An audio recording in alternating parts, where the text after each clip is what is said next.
Guys আমরা বিয়া বাড়ি গেছিলাম আর কি পলাশ বাড়ি, যে তো পলাশ বাড়িতে বিয়া বাড়ি গেছিলাম আমি, দিলীপ দা আর কিশোর দা, আমরা তিনজন মিলে গেছিলাম। তো বিয়া টিয়া তো আমাদের খাওয়া হয়ে গেছে গা। তো তারপরে আর কি আমরা যখন আসি আর কি, তো সে পলাশ বাড়ির থেকে আমরা টোটোটা ভাড়া করছি আর কি কুচবিহার বালাপাড়া আসার জন্য আর কি, আমাদের বালাপাড়া, যে তো বালাপাড়ায় আসার জন্য।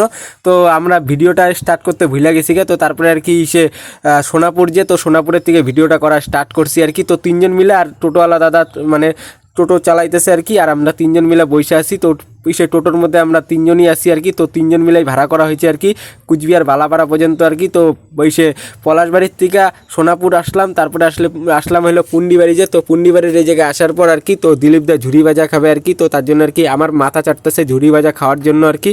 তো তারপরে আর কি 10 টাকা ঝুড়ি ভাজা কিনলাম আর কি, গরম গরম একদম ফ্রেশ টাটকা আর কি ঝুড়ি ভাজা নিলাম এই মিষ্টির দোকান থেকে। তো ঝুড়ি ভাজা নেওয়ার পর আর কি ওর হাতে দেওয়ার পর ওই আমার হাতে আর দিতেছেই না আর কি খাওয়ার জন্য।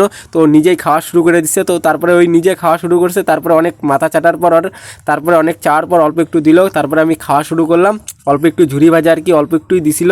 তো যাই হোক, তারপরে আমরা ঝুড়ি ভাজা খাইতে খাইতে পুন্ডিবাড়ি, যে তো পুন্ডিবাড়ি মোড়ের এই জায়গায় এসে পড়লাম। তো পুন্ডিবাড়ি মোড়টা তোমরা দেখবারই পাইলা পুরো ফিলিংসের মধ্যে দিয়ে দুপুরবেলার দিকে, আর আমরা আসছিলাম দুপুরবেলার দিকে আর কি।